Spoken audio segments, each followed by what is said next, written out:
Excellent. Oh, wow. You guys are on here fast today. You must have been waiting.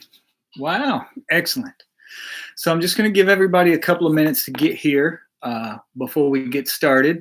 And, I'll just talk about how I'm going to cover the comments up just so that I don't see them and get distracted. But we'll do a question and answer after we've gone over some things, just because I want to have enough time and go into things in enough detail to give you a general idea about tarot. And then you guys can start asking like more generalized questions, and we'll get to that.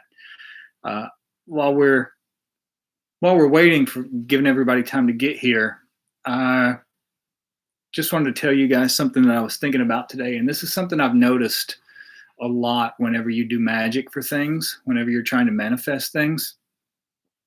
For example, I started doing rituals like I said, I started getting sick about 2 years ago with some of the symptoms that I have now. And then about a year ago, it got worse. And then a few weeks ago, I actually thought that I was dying. I thought there's no way that I was going to be able to keep going more than a couple of months or so more. And I do ritual work every single morning. First thing I do when I wake up, I have tea, and then immediately start my ritual work. That's the foundation that my day is built on. And sometimes I'll do it just as a general thing, just to kind of, what we call spiritual sustenance, like to just absorb the energy into my energy system, to enhance it, strengthen it, purify it, all that sort of stuff. Other times I'll do it for a specific purpose. And like I said, I've been getting sick for a while, so I started dedicating my ritual work for the intention of health, just being healthy. Well, as soon as I started doing that, that's when it seemed like all hell broke loose, and I started getting really, really sick. Well, the reason I want to talk about that is to kind of explain something. It's one of those things where you think, a lot of times when you first start doing magic and you start doing ritual work for something, and then something like this happens, like if you're doing ritual work for health and all of a sudden you start getting really sick, you'll wonder, what the hell is going on? Why did that happen? That's the opposite of what I'm trying to manifest. Somebody compared it one time to like archery. If you've ever, practiced with a bow and arrow, in archery, the more you pull the string back, the harder it is to keep pulling it back. But the further you pull it back, whenever you do release it, the further it's going to fly. Somebody described that to me one time as restriction, times of restriction that come before times of expansion. Not always, but a lot of times whenever you're doing ritual work for a specific intent, you will experience a time of restriction before expansion. So the way that applies to me, for example, in this case, like me getting sick, I was doing ritual work to maintain and strengthen my health, and all of a sudden I started getting even sicker. Well, what that allowed me to do, that's my time of restriction. That's me being pulled back before the release. What I mean by that is this has allowed me or forced me to learn a lot about health, my own health, and the way the physical body works that I would not have had to learn without getting this sick. So what will happen in the future is I'm coming back slowly but surely. It's like fighting my way back an inch at a time. Right now, I'm only getting out of bed probably 2 hours a day. I feel my strength fade really fast. But the things that I am learning now to nurse myself back to health are things that I will use for probably the rest of my life to benefit, health wise, benefit myself health wise. It's teaching me things that I would not have learned otherwise. And that's what will allow me to prolong my health, even though it seems like a contradiction of the ritual. Another example was when I am doing my ritual work, a lot of times I'm putting everything I have into it. I am completely turned inwards, and I will strain a lot to the point where I will grind my teeth sometimes. I've actually broken teeth, like from grinding my teeth while doing ritual work, because I'm pushing or forcing so hard. Well, like I said, I always had trouble with my teeth for years just because I was hit in the face so many times by guards when I was in prison. So every now and then I will do ritual work for my teeth just to strengthen them, enhance the health of them. Well, I'm doing that one day, and like the very next day, I'm grinding my teeth, and one of my teeth breaks after I did this ritual to strengthen my teeth. It forced me to go to the dentist. I had to get a whole checkup and x-rays made, and like any little thing that was wrong in my teeth at that time, he went ahead and fixed. He took all of my old fillings out and replaced them with new, like non-poisonous fillings, because I had all of those old, whatever they were, lead or whatever they used to make them out of, that really impacts your health. Like, they replaced all of those. So it was a time of restriction before the time of expansion. It was that detrimental pain, accident, whatever you want to call it, that allowed me to eventually achieve what the ritual was for, which was healthier teeth. So just wanted to talk about that just for a couple of minutes while we gave everybody time to get here, because what we're actually going to be talking about tonight is the tarot. And I made myself some notes. I've started doing that more and more lately because you guys know that I can't remember anything. Like, my memory is literally like 5 minutes long, if that long. So I've been making notes, just jotting down things that I wanted to cover that I thought are important about the tarot. We're obviously not going to cover like what every single card means, because that would, maybe at some point we'll revisit and we could do a couple of, hours or something, do like 1 hour on the major arcana and go through every card and talk about those, and do another one on the minor arcana and talk about those. But what we're going to do tonight is a basic Tarot 101 video to give you a general idea of what the tarot is, how you can start using it, what it's for, all of that sort of thing. And the first thing to clear up, I guess, is that there is nothing dark or spooky or any of that other stuff about tarot. All of that stereotype comes about from really crappy horror movies and sensationalist TV shows and stuff like that, where they're trying to make it look, spooky or scary in some way. It's actually none of those things. What the tarot is, another thing that you'll see, like if you follow like pop culture, like TV shows and movies and books and stuff like that, is they'll usually portray tarot as like a way to see the future. A tall, dark stranger is going to come in your life, that sort of thing. And the tarot can be used as a source of divination. That is one of the things it can be used for. But it's also probably one of the least beneficial, just from my own standpoint and my own perspective. And we'll go into some other things about what you can do with it other than that in a few minutes. But first, I guess we should describe, if that's not what the tarot is, then what is it?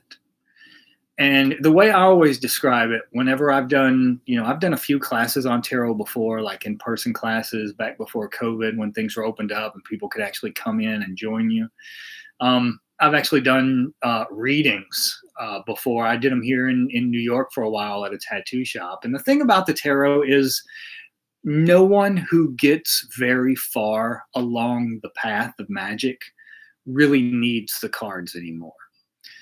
They're just like a prop. They're like training wheels. They're really useful in the beginning for the same reason that wands and chalices and, pinnacles and all other tools are useful in the beginning, because they help people. They're training wheels. They help people get in a state of mind that allows them to focus.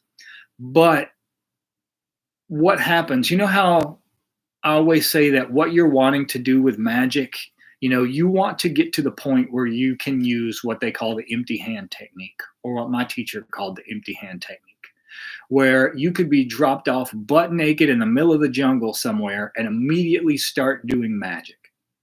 You wouldn't need anything. That's what you're working towards. You don't want to be handicapped by being dependent on tools.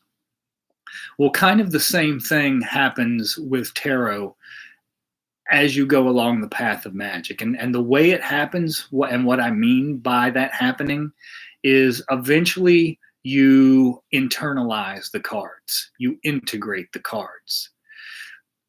The way I see them, the way I use them the most, or have used them the most in the past, I really only use the tarot now for other people. Like when other people want me to do readings, honestly, that's the only time I really use them. Because it gives the person something to look at while you're talking. It gives them a visual aspect. So it's not just, words. It gives them something to look at. But once you think about it this way. Most people are absolutely unconscious. And what I mean by unconscious is that they are carrying out behaviors and patterns and thoughts and ways of life that they are completely unaware of most of the time. Well, what the tarot does is act like a mirror and reflects those patterns back at us, so that it eventually makes the unconscious conscious. Once you become conscious of certain behaviors, of certain ways of thinking, then it's almost impossible to fall back into a state of unconsciousness when you go through normal daily life. That's what the tarot does. It's basically like it's a mirror that reflects these things back at you, and it's a series of lessons, of universal lessons that are every single person, to some extent or another, does some of the things, both positive and negative, or good or bad, or however you want to think of it, that you find in the tarot. And I'll give you an example. I picked out 2 cards to start off with, just to give you guys an example. So the cards that I'm going to use are both from the Rider-Waite deck. And we're going to go more into the decks and the different kinds and what the Rider-Waite deck is and all this sort of stuff in a few minutes. But I just wanted to show you. These are from 2 different decks, but they're both the Rider-Waite deck. You can see the back. The back is different. The color is a little bit different. I personally like this one a little more, just because I don't know if you can see it or not on the screen, but it's really sparkly. It's kind of metallic. So it's got more of a pop to it than these old-fashioned ones. I like looking at it a little better. It's a little more entertaining, a little less boring, I guess, you would say. But these are both Rider-Waite decks. And we'll go into why it's called that and everything else in a minute. I just want to use these as an example real quick. I have 1 major arcana and 1 minor arcana. So what I mean by life lessons and how they are universal and how we eventually have to integrate them into ourselves or assimilate them. I'll start with the 5 of Cups. So one thing about the tarot is there's all sorts of correspondences connected with it. If you have the Rider-Waite deck, which is the one that I highly recommend people starting with, if you have the Rider-Waite deck, all of the numbers of the cards correspond to planetary energies. So I always point out to people, like when I'm doing readings, like this is the five of cups. If you take all of the fives of the minor arcana, if you take the five of cups, the five of swords, the five of pentacles, the five of wands, you will see that they are all difficult cards. To one degree or another, some are more difficult than others, but all of the fives are notoriously difficult. The reason for that is because the fives correspond to the sphere of Geburah on the Tree of Life, the red sphere, which corresponds to the planet Mars. So fives are all about Mars energy. And what is Mars? Mars is strife, it's aggression, it's battle, all of those sort of things. So that's the energy that you're seeing embodied in these cards in one way or another. It won't always be completely apparent right off the bat. You know, you may have to meditate on them for a while before you see how that energy is manifesting itself. But what I mean by a life lesson in these cards, what you'll see, first off, you see the guy wearing a black cloak. The color black is not common in the tarot at all. As a matter of fact, you'll only see the color black in a few cards. Like you'll see it as the background in the Devil card. You'll see it as the background in the Nine of Swords. You'll see it in the back of the Ten of Swords, the Tower. Like difficult cards, the really difficult cards always have black in them. And there aren't very many of those. So what it represents in this case, in this card, is mourning something that's lost. And if you look, you see there's 5 cups. There's 2 that are sitting upright, and there's 3 that are knocked over and spilled. The man in the card is looking down at these cups, not paying any attention to the ones behind him at all. These cups that are knocked over, that are spilled, represent, like if I were doing this for a reading, let's say, for example, if I were doing a reading for you, the way I would articulate this card is I would say what he's doing, these cups represent things that he has lost, things that have been taken from him, things that he is mourning, things he wishes he had but no longer does. That's where all of his focus is, on that. These 2 in the back represent things that he still has, but he's paying no attention to them whatsoever. And what happens a lot of times in life is if we don't eventually turn around and pay attention, take our attention off of what we lost or what we wish we had, what we wish we still had, what we're mourning in the past, if we don't take all of our attention off of that and put at least some on the things that we do still have, we are in danger of stepping backwards and knocking even those over. It means if you are so focused with the entirety of your being on the things that you lost or the things you wish you had, then eventually you may even you're taking for granted the things that you do still have, and you may eventually even lose those. So, and that's a thing that so many people do. I mean, I can't even describe how many people I come across that it's like they spend their lives focused on the past. All they do is look back. You know, I know 40-year-old people that constantly like are looking through childhood photos and like reminiscing, not in a good way, but like mourning, like life was so much simpler back then. Life was so much easier back then, things like that. It's like they get stuck, and that's one of the reasons we can't move forward, is because they're directing all of their energy towards the past. And remember, where attention goes, energy flows. They're not feeding their future, they're feeding their past. So that's one thing that so many people do that it's crazy. That's what I mean about it's a universal lesson. So that's a minor arcana.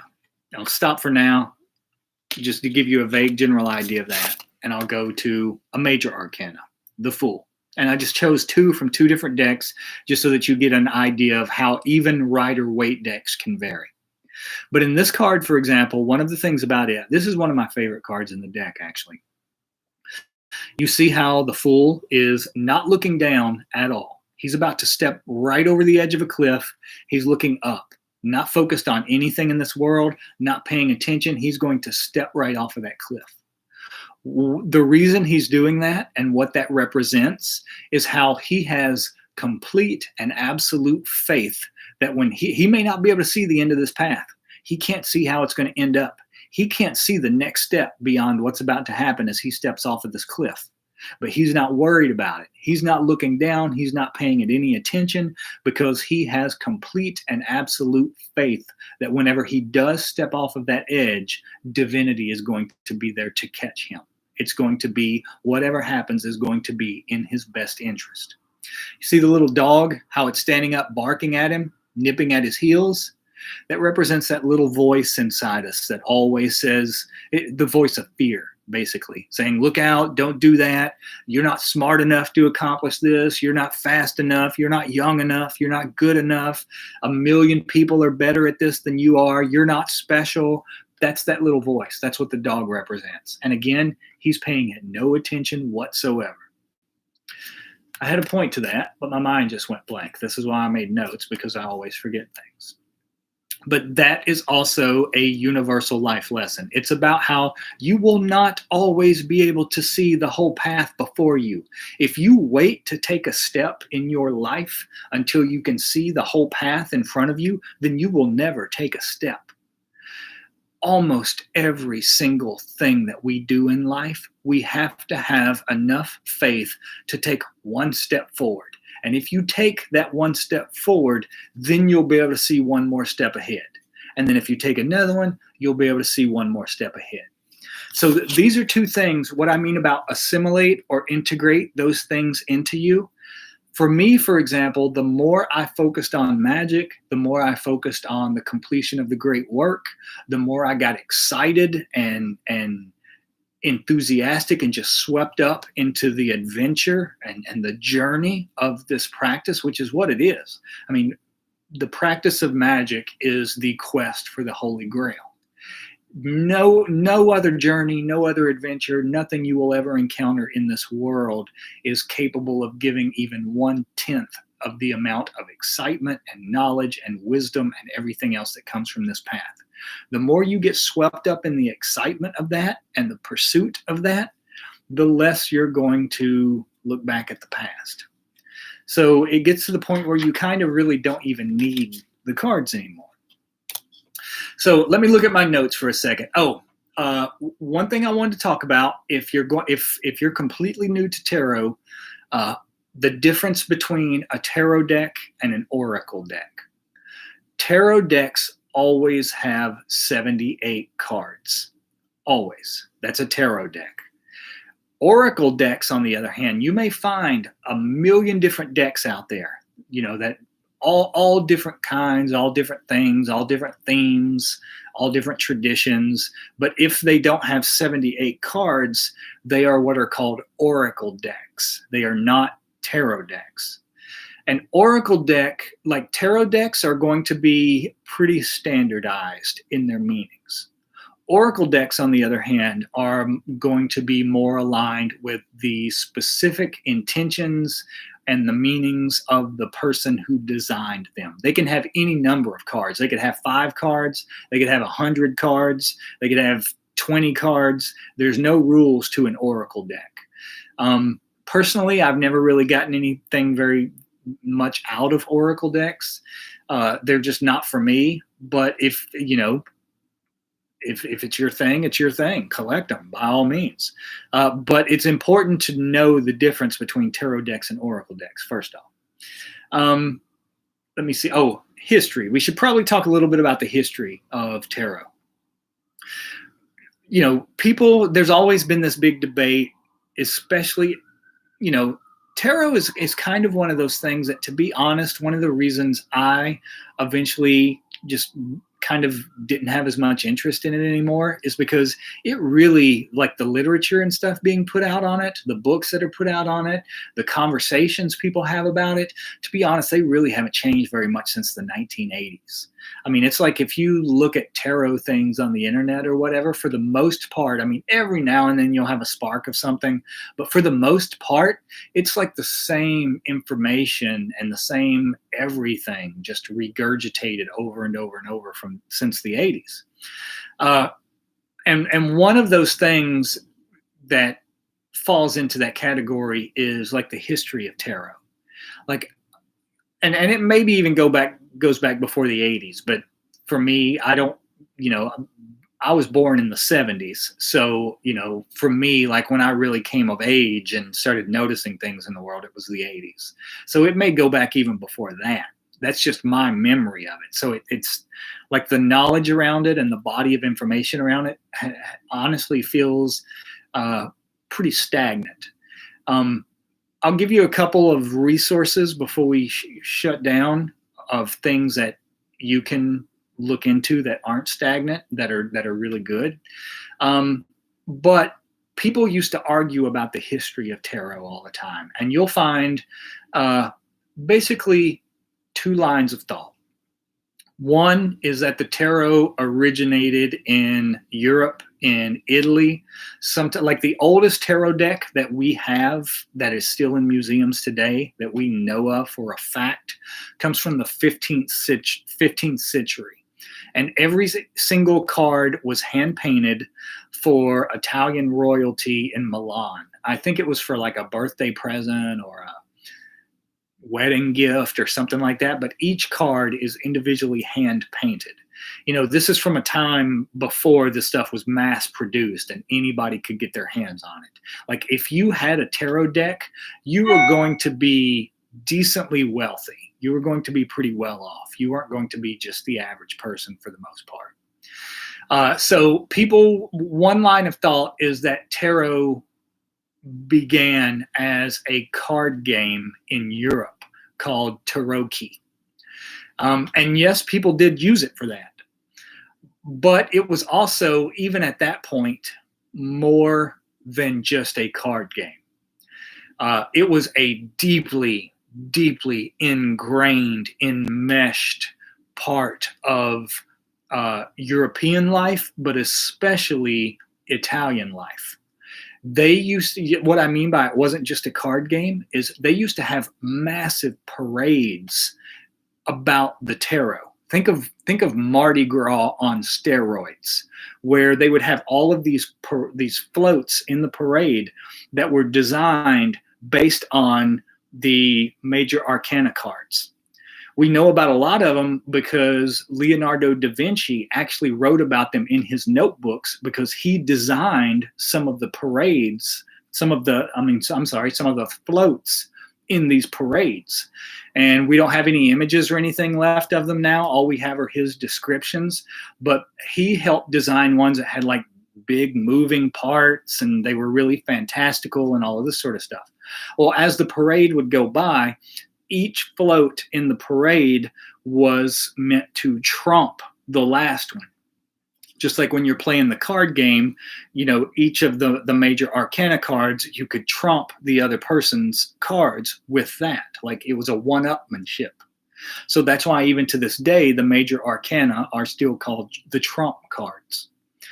The other line of thought, other than the European, Italian history of tarot that we still have documented, you will have people that would come up with some off-the-wall, far-fetched, some not so off-the-wall, not so far-fetched ideas. Like I've heard people say that they go all the way back to Atlantis.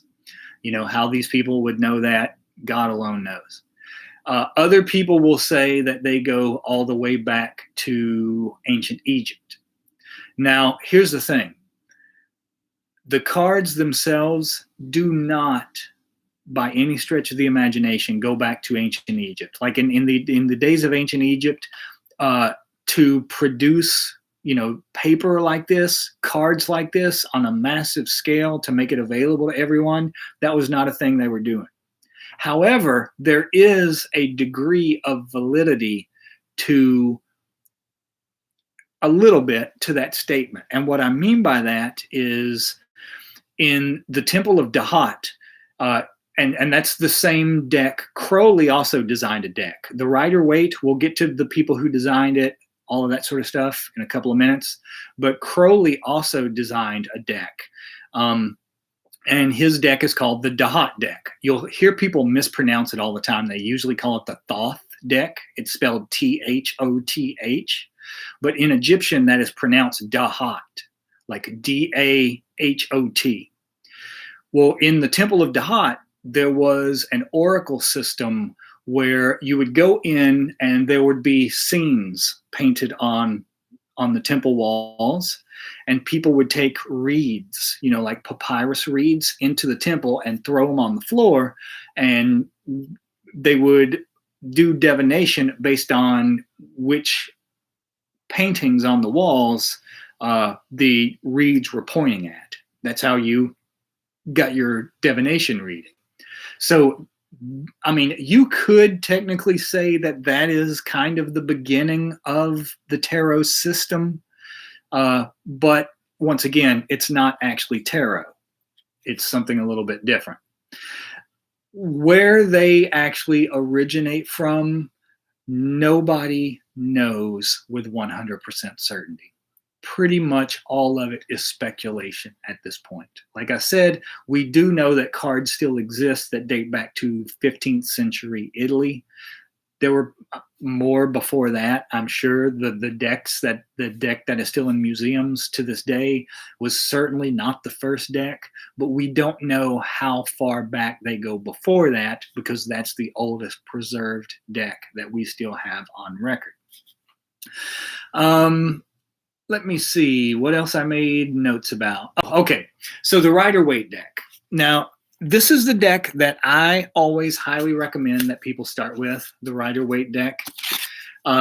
It's not very fascinating. When I got my first deck when I was 17 years old, so almost 30 years now. It was a birthday present from my mother at the time. You'll hear this thing in tarot. People will say you're always supposed to be given your first tarot deck. You should never buy your first deck, that it's bad luck to do so, all that sort of stuff. There's no truth to that whatsoever. Almost everyone buys their own first deck. The only reason I didn't buy mine is just because it was a random birthday present one year, when I was a teenager. But the Rider-Waite deck, this particular deck, revolutionized tarot. This is the deck that really made it like a household thing, where everybody started to learn about it. Now, this deck was designed by the two most prominent decks in the world today are the Rider-Waite, or the Rider-Waite Smith, as it's now usually called, and we'll get to why in just a second, and the Dahat deck designed by Crowley. Those are probably the two most well-known decks. Both of them are designed by members of the Hermetic Order of the Golden Dawn. Crowley was in the Golden Dawn before, he went off and did his own thing. But it was first published in this form. It was first published in 1909. That's when it really started to become a mainstream thing. The reason they call it the Rider-Waite deck is because one of the two people who designed it, it was a man and a woman. The man's name was A.E. Waite, and he was one of the highest level members of the Golden Dawn Order. The woman was named Pamela Coleman Smith, but everybody called her Pixie just because she was really small and filled with light. A.E. Waite sat down with Pamela Coleman Smith, or Pixie, and described to her what each of these cards symbolized, what they were supposed to be portraying, the energy within each symbol on the card. Pamela Coleman Smith is actually the artist who painted every single one of these images that you see in this card. This is all her artwork. Now, you'll see a lot of decks. I would say probably, there are other decks out there other than the Rider-Waite and the Dahat deck, but 90% of them probably are what they call Rider-Waite clones. They're basically just rip-offs of the Rider-Waite deck. For example, like in this one, you see the Page of Cups. It's just this young guy standing there looking at the cup. The Page of Cups and all of these other decks will pretty much be the same thing. They'll maybe do modern artwork or photography, or collage, or they'll make the guy look a little bit different or whatever it is, but it's basically the same image. The person will be doing the same thing. The card will mean the same thing. That's why they call them clones. They're basically just somebody liked the Rider-Waite and wanted to do their own version of it. No matter what they're called, most of them are Rider-Waite clones. So Pamela Coleman Smith, just one more thing on that. She actually got almost no recognition for her work in her lifetime. The reason they call it the Rider-Waite deck is because A.E. Waite, it was his idea, and Rider was the name of the company that first published these cards. So they call it the Rider-Waite deck. Now more people are starting to call it the Rider-Waite Smith deck, just so that she gets her rightful due. She gets acknowledged for the work that she put into it, because she painted every single one of these images. But she actually died completely penniless. She was broke and had nothing to her name whenever she died, even though afterwards her artwork has went on to spread all over the world and be used by millions of people. Everybody now, whenever you're talking about the tarot, these are usually the images that most people are going to see in their head. They're seeing her artwork in their head. It has lived on, long after her death. And it's kind of a shame that she never got recognized for it. The thing about the DeHaat deck, Crowley's deck, to be honest, I've never been a big fan of it, just because it feels very cold to me. He uses a lot more correspondence in that deck. He packed so much information into those images in that deck that it's crazy. But kind of the ironic part is Crowley didn't even really like the tarot that much. He almost never used the tarot. He designed a deck and almost never used it. What he used when he did do divination, he actually preferred to use the Chinese system of divination called the I Ching. That's what he always used, even though he designed his own deck. Let me think. Oh, so I'm just going to go down the list, and I'm not going to drag this out forever. I'm trying to just give you a quick rundown, and then we're going to get to the question and answer so you guys can ask questions about this. But a while ago, I was talking about how there are different things you can use the cards for other than just divination. One of them is meditation.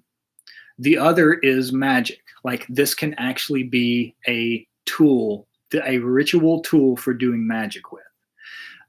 Each one of these cards, when A.E. Waite and Pamela Coleman Smith were designing these cards, they designed them to specifically be used as talismans.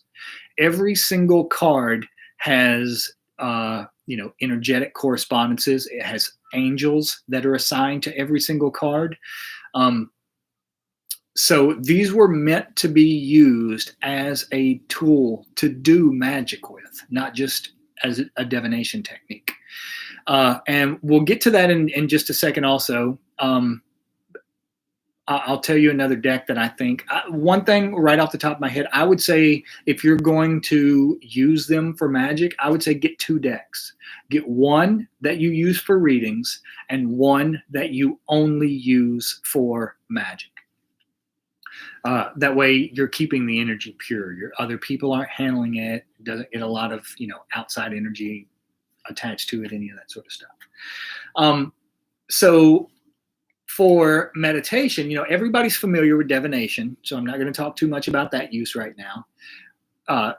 You can use them for magic as talismans, but also you can use them as a form of meditation, what people call path working a lot of times. And I'll give you an example. I was talking to a friend of mine just this past week, and we were talking about one of the meditations that she had done.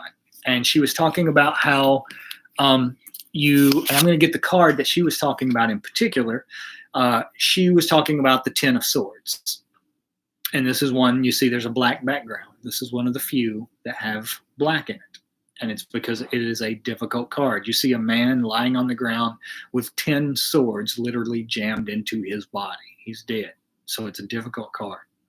So she was talking about how whenever she does meditation to gain information, gain knowledge, a lot of times about herself and her life, you put yourself into the card. So she was saying she puts herself into the card as this person, and then she has to ask herself, how did all of these swords get put in me? Who put them there? Who caused me this pain that I'm trying to deal with? Second question is, who is going to take them out? She said in her particular case, she realized it was herself that was going to have to remove those swords. So that's one of the ways that you can use them for meditation. You can also put yourself into the card, and then when you do it kind of as almost like a really, really light form of astral projection. When you put yourself into the card, you try to look beyond the boundaries of the card and see what you see. Like if you were to turn your head and look that direction, what would you see happening over there? If you were to turn and look in that direction, what would you see happening over there? So it gives you, when you do that, it gives you more insights into what your unconscious mind, because you would have to figure out, why am I seeing that? What does that mean? That sort of thing. So that's 3 things you can use it for. Let me see. I'm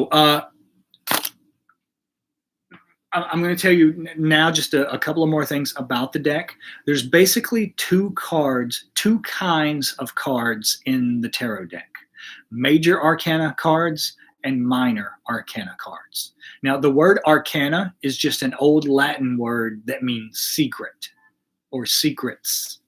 So major arcana means big secrets.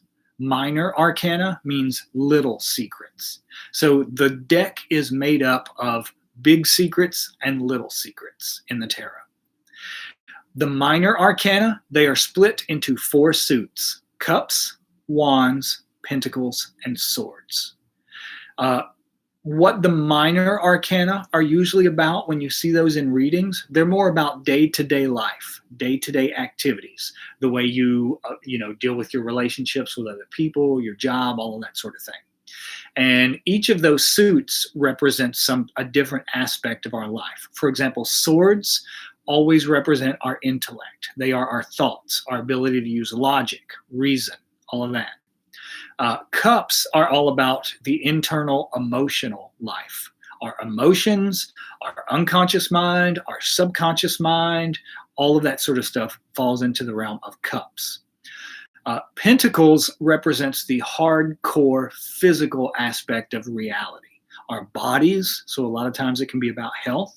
Our finances, the things we own, all of that sort of stuff falls into the category of pentacles. The 4th is wands. Wands represent fire. They are our internal fire, our literal life force. Therefore, when you see wands come up, they're always going to be about ambition, desire, creativity, sex drive. All of those sort of things fall under wands. So whenever I lay out a reading for someone, the first thing I look at is, number one, first off, major arcana are more about self-actualization. When you see major arcana cards pop up in readings, you know that that means this is a significant point in this person's internal development, in their growth as a person on their path towards completion of the great work. They're about the lessons that they're either learning or need to learn as they reach self-actualization. So those are about big soul-related matters. Minor arcana are more about day-to-day life, day-to-day activities. So when I lay a reading out, the first thing I look at is, how many major arcana cards are here? How many minor arcana cards are here? It's mostly, almost always going to be more minor arcana than major arcana. Second thing I look at is, in all the major arcana cards that are out, what are the majority of them? Is the majority of them cups? Is the majority of them wands? Is the majority of them pentacles? Is the majority of them swords? Because that will let you know what the reading is mostly pointing to. It's either pointing towards what their thoughts, their intellectual life, or it's pointing towards their emotional life. If it's more about cups, or if it's more pentacles, it's going to be more about their, their physical world existence, all of that sort of stuff. Let me see. Another thing, we get the meaning of the cards in a reading by two things. One is the cards themselves, like what when I was describing a while ago, for example, what the images in this card means, that's one way that we get the meanings in the reading. The other is by its position in the spread. Whenever you lay a spread of cards out, each position in the spread will have something to do with it will, for example, you can use anything from a 1-card spread, a 2-card spread, a 3-card spread, all the way up to using a whole deck. But I'll give you an example of like a 3-card spread, which I always tell people. A lot of times people will tell you when you're learning the tarot, start with 1 card a day, like lay 1 card out, think about what it means, look at the symbolism in it, study the artwork, all of that sort of stuff. I honestly didn't ever get very much out of just doing 1-card readings. Some people love it. For me, the easiest way to start was with 3-card readings. And the reason for that is because they give you so much more information. When you lay out a 3-card reading, like 1 card is past, 1 card is present, and 1 card is future. So if you're looking at the card laying in the position of past, you'll know that and say this is the card that was in the position of the past, you'll know that this is the energy that person was going through relatively recently, but is now starting to move out of their life. The card in the position of the present will let you know what energy is most active in their life or in their minds or in their soul at the present time. The card in the position of the future will give you an idea of what's going to be coming towards them in the relatively near future. That's the energy that's moving towards them. Or you could do a 3-card spread and have the first one be mind, the second one be body, and the third one be spirit. So you would be able to tell like what's happening in all 3 of those aspects of the person's life. Another one that I really like is, the most famous spread by far is what they call the Celtic cross spread. And it's the one you'll see where there's a card in the middle and there's a card laying across it. And you've got cards above and below it and on both sides and some running up the side. Honestly, that's never been one of my favorite spreads, but I do use it sometimes when I'm reading for other people just because it gives you so much information about so many different aspects. But one thing that I do like to do, like in January every year or on a person's birthday, if you're doing a reading on a person's birthday, is I will do 12 cards, 1 for each month of the coming year. So like what I've been doing now for the people that I do readings for, at certain tier levels on Patreon, is since we're in January, we just started the new year, I'll lay out 12 cards, and each card, the first card is for January, second card for February, third card for March, fourth card for April, all the way until December. So what it does is gives you kind of a tiny snapshot of the energy that's going to be active in every month of the year. Now, another thing, and I'm going to wrap this up and let you guys start asking questions. I always tell people, we never ask the cards, should I do something or should I not do something? Because when you do that, you are giving up your free will to an inanimate object. We're never supposed to do that. You don't give up your free will to other people, to inanimate objects, or anything else. The cards are just there for advice, insight, all of that sort of stuff. The other thing I always tell people when I do readings for them is, this isn't written in stone. You do have free will. So anything you don't like in a reading, you're free to walk out of this room and change in a moment's notice. Always, like I said, they're showing you patterns that you're creating in your unconscious and subconscious mind. If you like what you're seeing, where these patterns are leading you, if it's patterns of discipline and dedication and commitment and love and all of these things that are leading you towards a good place, then keep reinforcing those patterns. If you don't like where these patterns are showing you're going to end up, you can walk out of this room and behave or think or do whatever in a completely different way and change the entire route that your life is going. None of this is written in stone. It's not like whatever you see in the cards has to happen or has to, take place or anything else. Trying to think if there's anything else that we want to cover real quick before I just open up and let you guys ask questions and talk about whatever you want to talk about. I think that's about it. So I'm going to take this off so I can see what you guys are talking about. First thing I see is Kira saying, I hate doing love readings. Now, I'll say the same thing. I kind of don't like things like when people want that, like the love readings, just because you'll find a lot of times when people want a reading, if they don't get the answer that they want, they will keep trying to rephrase the question in certain little ways in order to get the answer that they want, just because they're so, emotionally invested in it. Let me see.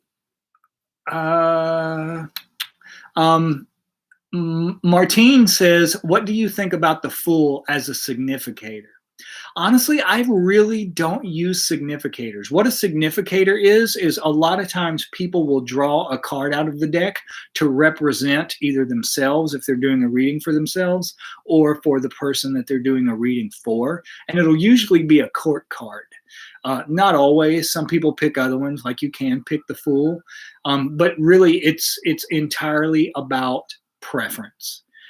Whatever you want to use or don't use as a significator. Oh, one other thing before I forget. In the Golden Dawn papers, there is also, not only is there an angel of each card, but there is an angel over the tarot as a whole. And the name of this angel has been lost. No one knows what it is anymore. All we have are the letters HRU.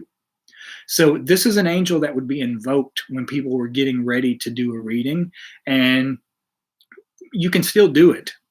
And you vibrate the name. You inhale, visualize the angel next to the table, and you would vibrate he.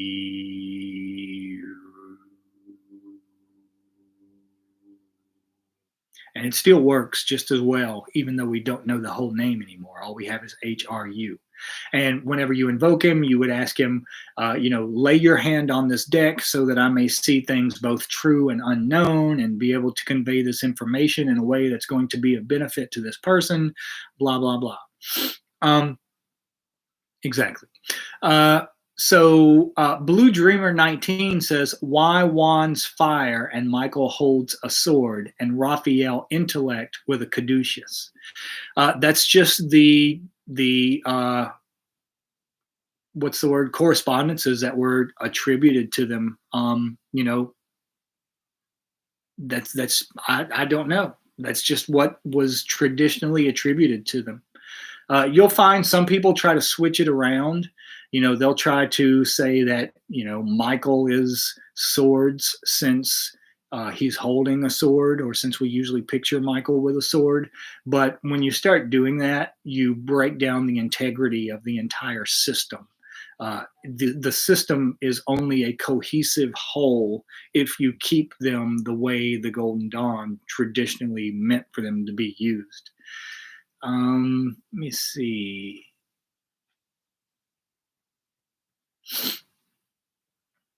Zach says, wait a minute. 1 second. Oh, We the People says, what's your take on the Golden Dawn Tarot? I heard it wasn't quite a complete system. I've had that deck, and to be honest, I wasn't overly fond of it. I don't talk,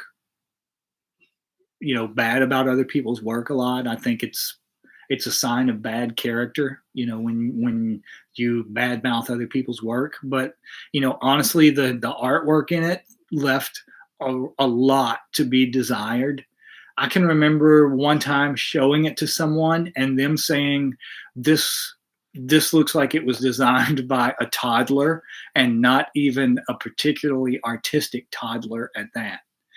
And I had to admit it wasn't my favorite. There was a lot of it that just didn't um, do anything for me.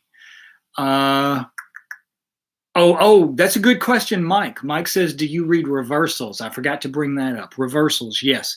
So you'll hear about reversals a lot of time in tarot. When you shuffle the cards up, or the person shuffles them up, when you lay them out, you will sometimes see cards turn up upside down. And that's what's referred to as a reversal. A lot of times different people read reversals in different ways.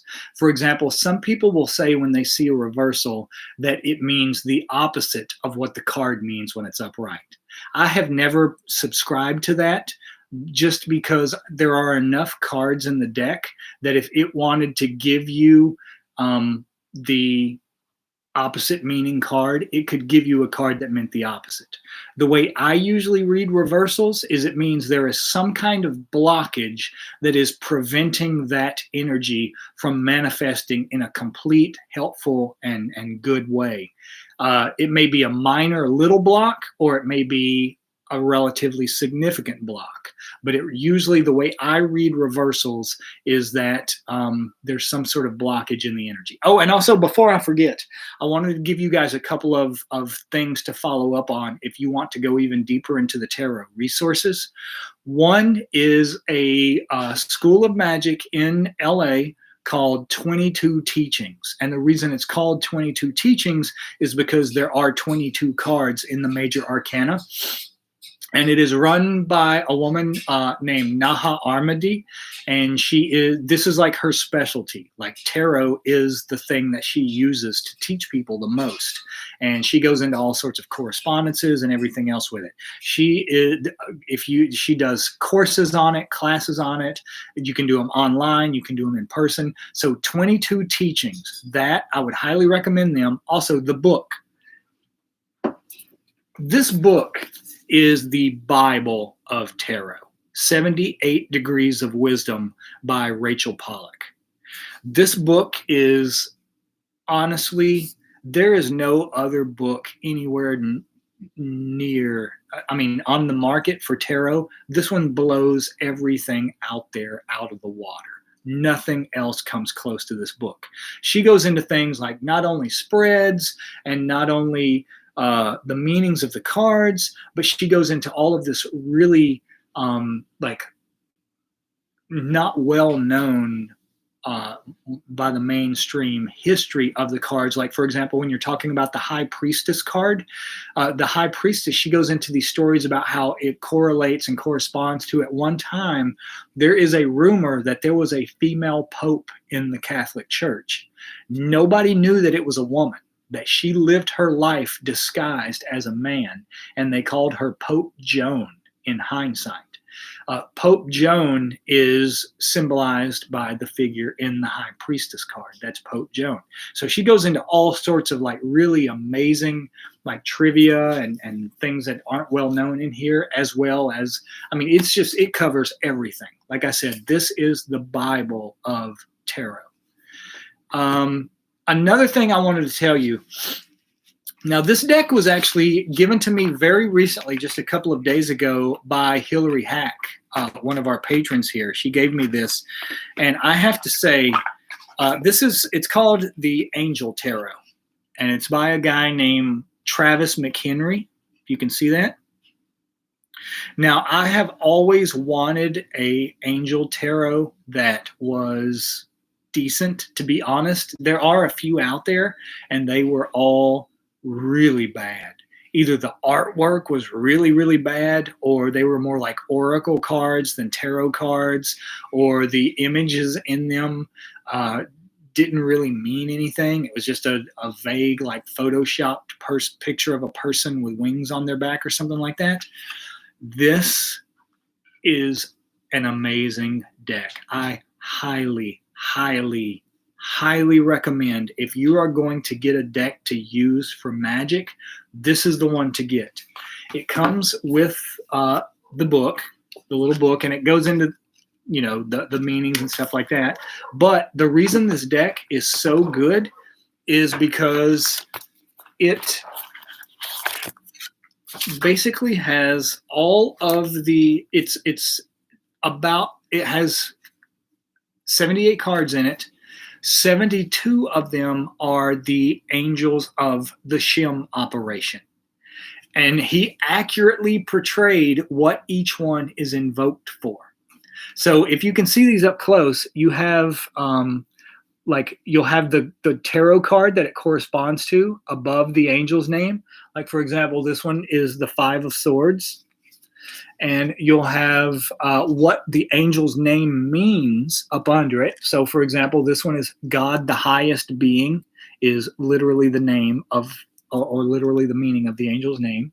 And then you'll have down here what it can be invoked for. Like, for example, this one is desire to know, or the acquisition of wisdom. So these are all the angels of the Shem operation. And I'm just going to pick another one at random, just so you get another example out of it. Here's one, Nanael.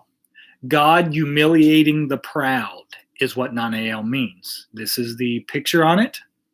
It corresponds to the 10 of Wands. Remember, the 10 of Wands is the one we were looking at a while ago with the man laying there with the sword stuck in himself. And what he can be invoked for is spiritual communication, influencing religious men, teachers, and men of law. So these do correspond to trying to find a really good one. Let's see, here's one. Trying to find one that's really odd. Oh, here we go. Hold on one second.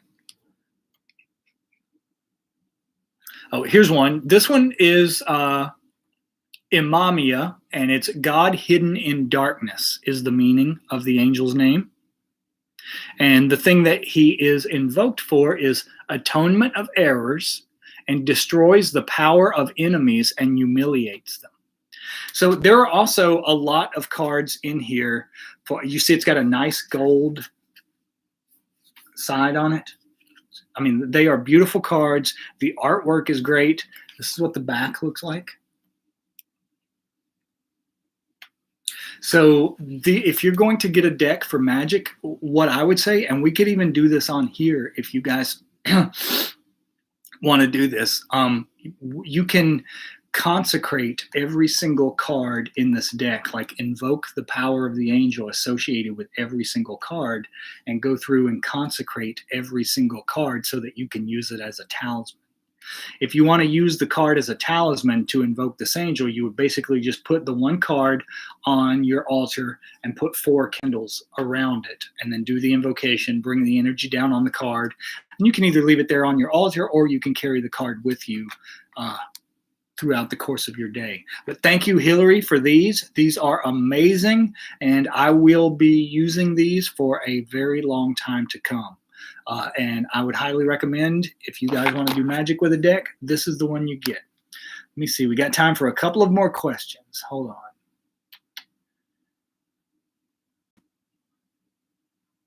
Oh, someone brought up, Kate. Kate says, remember the deck with the Lisa Frank looking cards we used at one point? Were they Doreen Virtue? Doreen Virtue in the past was one of the people who did some of the Angel Tarot decks that were kind of really bad. She, I think, had some kind of break or something at one point, because she used to do all kinds of decks. Hillary is asking also, she says, what about the demon deck? The same guy that made these also did a deck called the Occult Tarot that is all 72 demons. So you have the 72 angels deck and you have the 72 demons deck. I haven't gotten that one yet. I do have it on order, and whenever it comes in, I'll let you guys know about those too. Yeah, but that's what I was going to say. Someone brings up Doreen Virtue and said until she became a born-again Christian. Absolutely. And then she started saying that the angels were demonic and all this sort of stuff. I honestly, it's not a cool thing to say in magic circles or whatever, but I actually read a lot of Doreen Virtue's books when I was in prison on using angels, working with angels, and I got a lot of really useful stuff out of them. I mean, she's considered like super fluffy, new age, light worker, all of that sort of stuff. Um, but you can get a lot of really, really useful stuff out of her writing. As a matter of fact, I recently gave her books to one of the tutors that has been tutoring people on here that I gave you guys the emails for, and told him, read these books. These are tremendously useful. One second. Let me see what you guys are. Aiden says, hello, fellow light worker. That's like a thing going around now. Yeah. Let me see. Liesl says, what do you think happens spiritually when one leaves magic in favor of Christianity? Honestly, I just think magic is not for everyone. No path is for every person. Christianity is not for everyone. Judaism is not for everyone. Buddhism is not for everyone. Magic is not for everyone. I think each person should follow their own path, what they are karmically, intellectually, and emotionally drawn to. So, I think they're just finding their way. That's all it is. They're finding their way. Let me see, one second. A good book of hers to start with, I think the two that I liked the most, I think there was one called Angel Medicine, and I can't remember what the other one was called. Something like, it had the word light worker in it. I remember that. As horrible as it is, it had the word light worker in it. Let's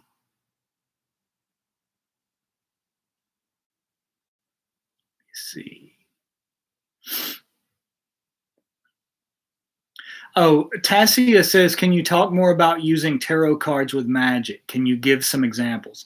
Well, basically, you want to find out what it is that you're wanting to accomplish magically. Like what it is you're wanting to manifest. Like, say, for example, in my case, it would be right now physical health. You have to do research and find what card in the deck symbolizes or corresponds to physical health, and then you charge that card the same way you would charge a talisman. You can invoke the angels that are associated with it, like a lot of times. Oh, another book I would highly recommend is called Tarot Talismans by Chick and Sandra Tabitha Cicero. They tell you in there all of the angels that traditionally, they are members of the Golden Dawn. They are a huge part of what has kept the Golden Dawn work alive in modern times. And they go through there and they give you the angels associated with each card. Now, the thing I would point out about them is the cards, a lot of them will have an angel of the day and an angel of the night associated with each card. Give me a second, I'm losing my voice.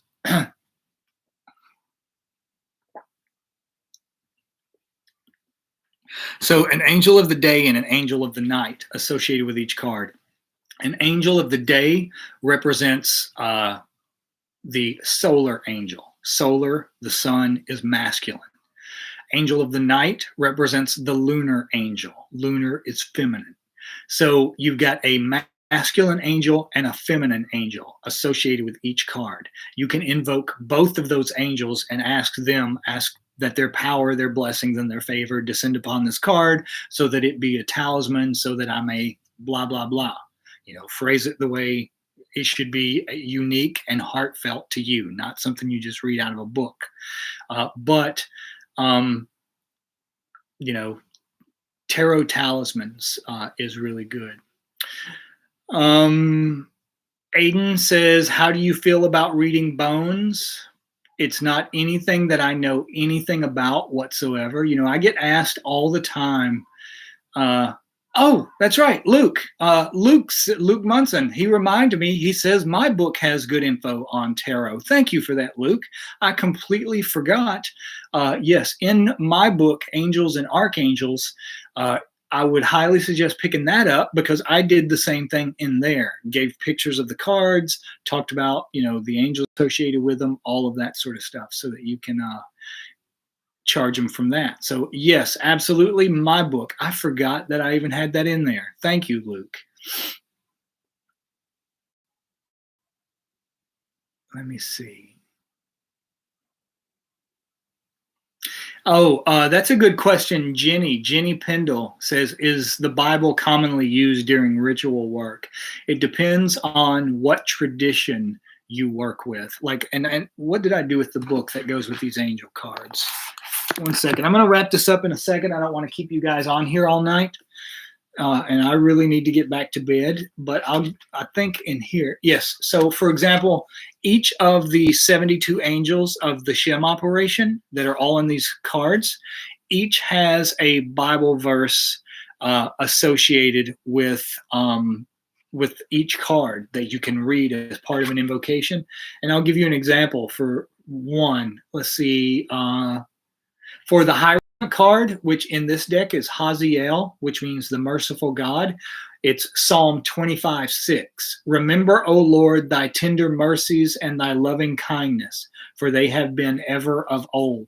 So all of these cards, all of the angel cards, and I would bet, I'll keep you guys posted whenever the 72 demon cards come in, I would bet they have Bible verses associated with them also. And most of the time, it's going to be Psalms. The book of Psalms is the one people use the most. One second, guys.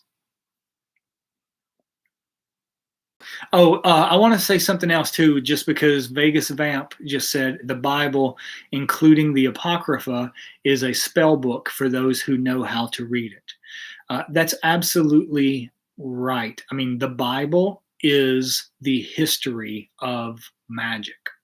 Most people just don't understand what they're reading when they read it. That's why they'll say it picks up where the Sumerian stuff left off. But what was I going to say? Oh, she mentioned the Apocrypha. For you guys that are pledged at this level, the next video that we're going to do here, and I'll do it next week, will be, yes, give me 1 second. Before I answer another question, let me finish this one first.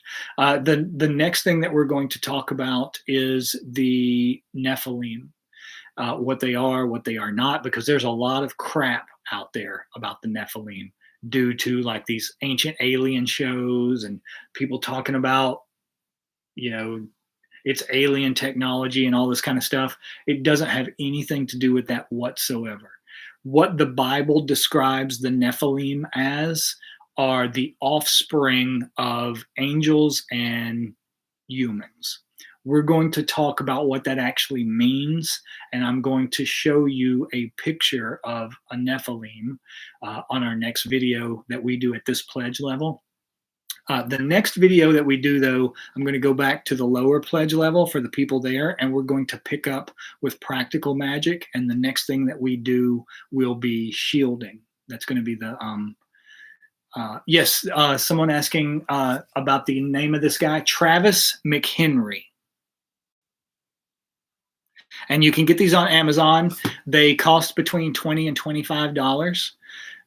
So yes, Travis McHenry.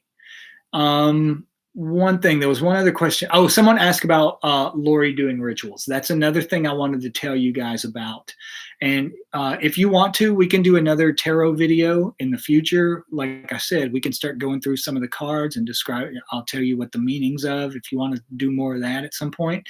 But another thing I wanted to remind you of is, or tell you about, is that my next book, I am working on that right now, and it's actually going to be the second book that I am co-authoring with Lori. It's going to be called Rituals: An Essential Grimoire.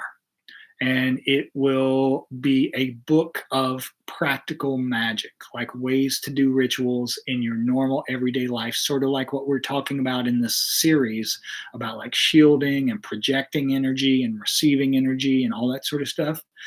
That's what the next book is going to be about, and it's going to be techniques that both she and I use, which is really helpful to me because my hands are absolutely destroyed. I can't type anymore. So it allows me to sit and basically tell her mine so that she can record mine and put them in with hers. Um, Let me see. Thank you, Kira. Oh, Adam says you can get these on eBay too. The book, the Angel and Demon Tarot. The Angel Tarot is just called the Angel Tarot. The ones with the 72 demons are called. It's called the Occult Tarot. And both of these, when you invoke all 72 angels and all 72 demons, you are invoking all of the energies of what Poker Onion calls the Master Mandala. Like that is one of the ways that you experience the crossing of the abyss, the attainment of the HGA, all of that. Okay, guys, we've been on here for an hour and 15 minutes already, and we didn't even get close to answering all of the questions. Uh, but like I said, if you guys want to talk about this again later, we can do that too. So I will talk to you guys again in a couple of days or so. I need to get some rest. I am getting better, but it's a slow process. And I'm really only out of bed like a couple hours a day at a time right now. And I'm pushing my limits as we speak. So thank you guys for doing this with me again. I truly appreciate you, especially those of you who have been with me since the beginning. You know, we've been on here over 3 years, going on 4 years now. And we talked about the tarot a lot in the past. I appreciate you guys sitting with me, you know, so that we can do this with new people. And I'll talk to you guys soon. All right. Bye-bye.